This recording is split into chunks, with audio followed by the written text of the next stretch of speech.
Hi friends, இது ஒரு perfect routine vlog இல்லை. It's just me who is trying another day to be in a perfect routine. ரொம்ப நாள் கழிச்சு இன்னைக்கு மார்னிங் தான் 6:30க்கு எழுந்தேன். ரொம்பவே பீஸ்ஃபுல்லாக இருந்துச்சு. ரொம்ப நாள் கழிச்சு என்னோட மொத்த நாளும் சேர்த்து வச்சிருந்த துணியுமே நான் துவச்சி முடிச்சுட்டேன். நிறைய டைம் இருக்கு, இன்னும் என்ன பண்ணலாம்னு சொல்லிட்டு யோசிக்கிற அளவுக்கு டைம் இருந்துச்சு. இல்லைன்னா டெய்லி ஆஃபீஸ்க்கு கடகடன் தான் கிளம்பிட்டு இருப்பேன். அதே மாதிரி என்னோட முன்னாடி சேனல் சொன்ன மாதிரி எந்த ஒரு ப்ராசஸ் ஃபுட்டுமே இன்னைக்கு நான் சாப்பிடல. டெய்லி ஒரு ஃப்ரூட் அண்ட் வெஜிடபிள் சாப்பிடணும்னு சொன்ன மாதிரி இன்னைக்கு ஒரு வெஜிடபிள் கேரட்டும் ஃப்ரூட் கோவாவும் சாப்பிட்டேன். இது கட்டுறதுக்கு ரொம்பவே இம்பார்ட்டன்ட் சொல்லிட்டு சொல்லியிருந்தாங்க. ஸோ அதனால தான் இதை ஃபாலோ பண்ணிட்டு நான் சொன்ன சேலஞ்சில் இன்னைக்கு 3 விஷயம் மேலே எல்லாமே நல்லா கரெக்டாக பண்ணதால எனக்கு ரொம்பவே ஹாப்பியாக இருந்துச்சு. ஸோ அதை முடிச்சுட்டு இன்னைக்கு மார்னிங்லேருந்தே அமாவாசைன்னு சொல்லிட்டு நாங்கள் கோயில் போட பிளான் போட்டுனே இருந்தோம். கடைசியில் ரொம்ப டைம் ஆயிடுச்சு, எங்கள் கோயில் முடியவங்களும் பயத்திலே போயிட்டு இருந்தோம். பட் ஃபைனலி காட் பிளெஸிங்ஸோட கரூர் 3 டைமில் கரெக்டாக போயிட்டோம்.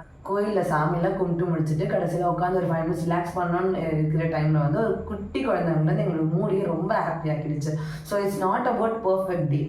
ஒரு நாள் ரொம்ப பர்ஃபெக்டாக போகணும்னு அவசியம் இல்லை, நமக்கு பிடிச்ச மாதிரி போனாலே போதும் தான். ஸோ அப்கமிங் டேஸில் நிறைய சேலஞ்ச் பற்றின வீடியோஸோ யோகா பற்றின வீடியோஸோ நிறைய போட போகிறேன். ஸோ கன்சிஸ்டண்டாக இருக்கேனா இல்லையான்னு பார்க்கலாம். பாய்.